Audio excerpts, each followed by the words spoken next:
Unless you've been living under a rock in the low carb or keto world, or you might just be new to it all and you're looking for an awesome recipe to replace some of your old favourites, this is one for you. A chaffle is just a waffle made of cheese and eggs.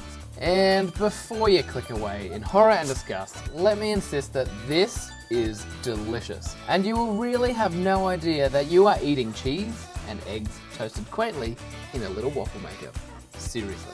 Now, I don't love the smell of eggs frying hard most of the time, and neither does Chook, so I had to make something that didn't have the egg and cheese aromas.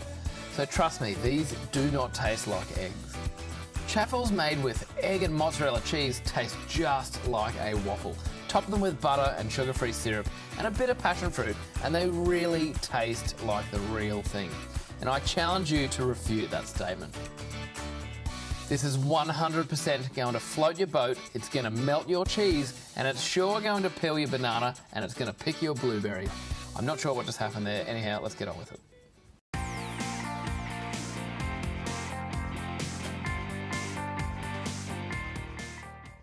G'day guys, and welcome back to Low Carb Life. Today I am making chaffles. Now chaffles are an interesting thing. So it's a combination between a waffle and cheese and eggs. So these things by far do not taste eggy. The ultimate flavour of them just comes out as a pretty savoury thing that you can do so much too. You can make them actually savoury, make pizza chaffles, or use them as bread rolls for your BLTs with avocado, bacon and lettuce, delicious. Or you can do what I'm going to do today, get some of your low carb maple syrup and we're going to pop that inside and over the top with a bit of butter, and I'm going to whack a bit of passion fruit on it because I've got some here. So let's get stuck into this and see how awesome these chaffles can be. Now this is a very simple recipe and it uses some of the finest and freshest ingredients. So I literally just picked these eggs from underneath the butts of some chickens. So we're going to get them in. They are literally about an hour old, so fresh is better, but honestly, you know, if you're at home, you don't have chickens, you can be buying some eggs, so get them in. Alright, we're going to use one, because I'm only going to make one chaffle for this one. So, get your egg, crack it, in she goes. And then as simple as this, the next part is just grating in some of mozzarella or Edam cheese. So this is a pretty lightly flavoured cheese. I absolutely love the Edam to put in this, it's really nice. And we're going to put, for each egg, we're going to go between 1/3 and 1/2 cup of grated cheese. So we are going to use the finest setting on the sieve, just so it can incorporate with the egg a little bit more and you're not going to have cheesy versus eggy bits. We want it all completely mixed together as well as we possibly can. So let's grate this cheese and get on with it.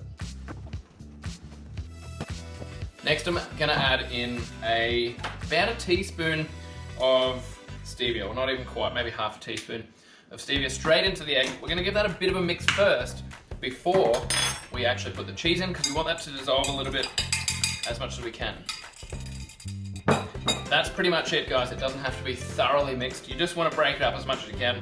Then we're going to put in about 1/3 of a cup of this delicious cheese here, sprinkle it around, and let's get that covered in the egg. So that's pretty much what the consistency you should have. It is egg and cheese mixed together. We're going to get it into our preheated waffle chaffle waffle maker here, and then we're going to let it cook on a relatively low heat. So we're going to go down to about level 3 or 4 there that we had. We're going to open him up nice and hot, ready for action. And we're going to try and spread this as evenly as we can over the waffle maker. I'm going to bring that a little bit closer. Okay, here we go. So popping in, spreading it evenly over.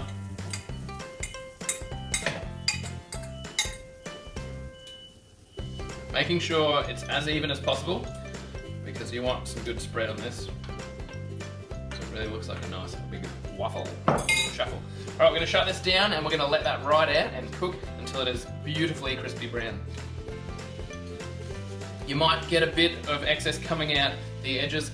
Guys, definitely don't overfill this because the egg will expand, the cheese is going to melt, it's all going to get in there. So there's a little bit coming out the back here. You can see a tiny bit coming on the sides. Don't worry about that. And it smells like egg and cheese currently. Nothing too bad, it gets very crispy smelling quite quickly. So I'm pretty excited about how these are going to turn out. I'm looking forward to sharing the results with you guys. One thing I would recommend is give it at least 3 to 4 minutes before you open the waffle maker, because if you don't, sometimes it will tear it open and then you're going to have a bit of a waffly, chaffly mess to clean up. So let the cheese get nice and crispified so it easily just peels off the non-stick surface of your waffle maker, and do the right thing. God, that is so good. I'm excited for this. It's going to be absolutely delicious. Alrighty, so this little machine has given us the beep to go ahead now, and we are going to have a quick look and see what we've got inside. So nice and carefully, slowly opening that up. Look at that. That is absolutely beautiful. Stunning goodness that we have here. So pretty much all we've got left to do now is to plate this up straight out of the waffle maker, the chaffle maker, get it onto the plate, douse it in some sauce, absolutely drowning it in the sauce, and then we're going to put a bit of butter on top as well, and then we're going to taste it with a bit of passion fruit as well. So peel your chaffle out. Alright, so they are a little bit floppy when they're still hot. As they cool down, they will get a bit more solid. So pop them on your plate there. Look at all those holes, ready for some of our delicious sauce here. So give that a good mix around, pour it all over, lather it with the sauce because it's good gear, and sugar-free of course. Now we're going to get our bit of our butter on top here because it's exactly what you need. A bit of butter, never hurt anybody. 1, 2. Hard to get when it is melted like that, so I'm going to get my fingers in there. Excuse me. Now we'll give it a taste plain first, and we'll put a bit of passion fruit on there. Nice bit of butter. Now that is incredible. You would think that putting egg and cheese together would make something of an eggy and cheesy mess, but that is outstanding.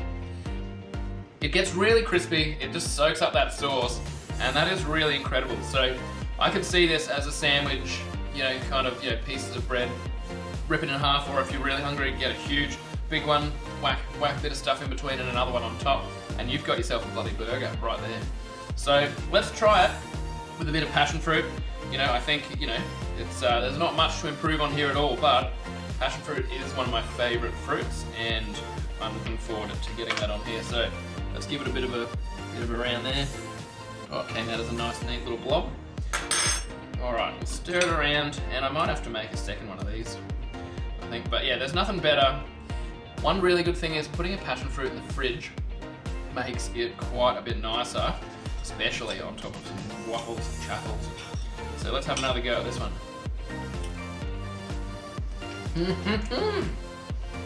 That is something beautiful.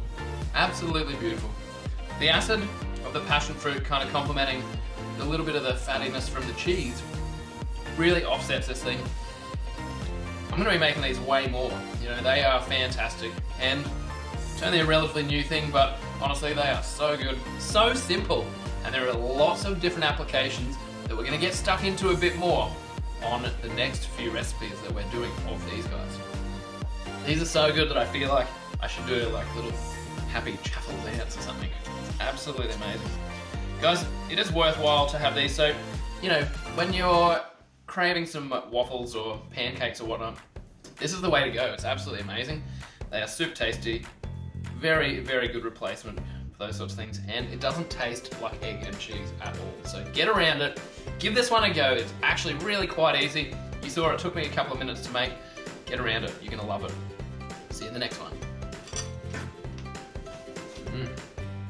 That was so good that I am going to make another one, and let's get this one timed down. So get our previously used egg and cheese mix, crack an egg, open that in there. These chickens need a bit more shell grit, I can feel there. Now we are going to then whack a bit of the stevia in here as quickly as we can. Now I need another spoon because that one is dirty. So I ran out of small spoons because they're currently in the sink dirty, and I've just rinsed my fingers. So we're going to put in about that same sort of half to 3/4 of a tablespoon in there again. Whack that on, give that a nice good stir around. Okay, cheese in. We're going to need a bit more cheese, I believe. This time I might have to grate some quickly.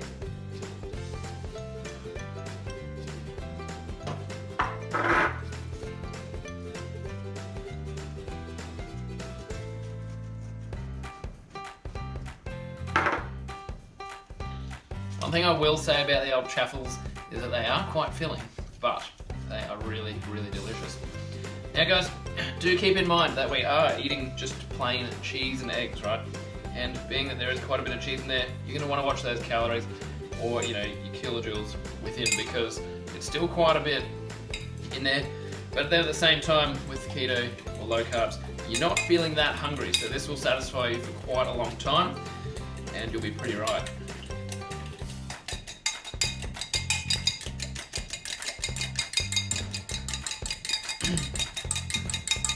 Just giving that a really good mix there. Just waiting for this guy to heat back up. I thought I'd be good with one, but I'm hungry. I haven't actually had breakfast or lunch yet, so this is happening now. So basically, we're just gonna wait for these guys. I'm just gonna clean up a little bit, and then I will see you again shortly. I'm gonna go grab another passion fruit off the vine, or off the ground, because most of them have dropped off already. See you in a sec. So we've just heard the beep, which is basically giving us the go-ahead. I've got my passion fruit, so let's crack her open. Nice bit of steam, a bit of heat, bit of smoke there. Give this a nice little mix again, and then we're just gonna make sure we spread it evenly, carefully, and don't burn yourself.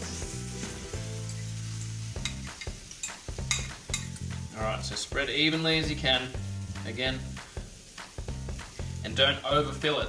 If you are making a big batch of these at once, like using a few eggs and a few bits of cheese, just careful you don't overfill it.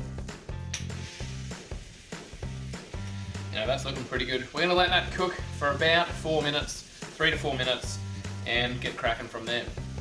Let's do it.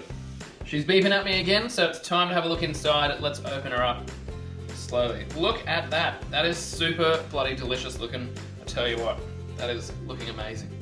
All right, so we're gonna peel him out of there. Get a load of that. Get a load of that. That's absolutely amazing. Popping that down there, and you're gonna shut that down.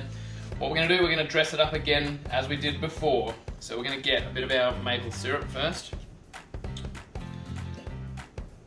Plenty of it, plenty of it. Absolutely love it. All right, a bit of butter as well. A little bit on there, top. And it's melted a little bit now. So we'll pop a bit on here, spread them around. Delicious. All right. Once we've got that on, we are gonna open up our passion fruit, get it on the top, and then I'm gonna give you guys a good look at the deliciousness that is about to ensue. So this one, nice, just pop them off there, and it's a funny looking one. Anyway, it's not as juicy as some of the others, but look, I'm gonna go and get another one. Looks like it needs it. Delivery, alright. So let's crack another one open. We are going to pop that in, because this stuff, it's super tangy, and it really, really is nice. Look how juicy some of these guys are. Tell you what, I don't really get sick of eating passion fruit, honestly. It's absolutely delicious. I'm gonna give you guys a close-up, check this out.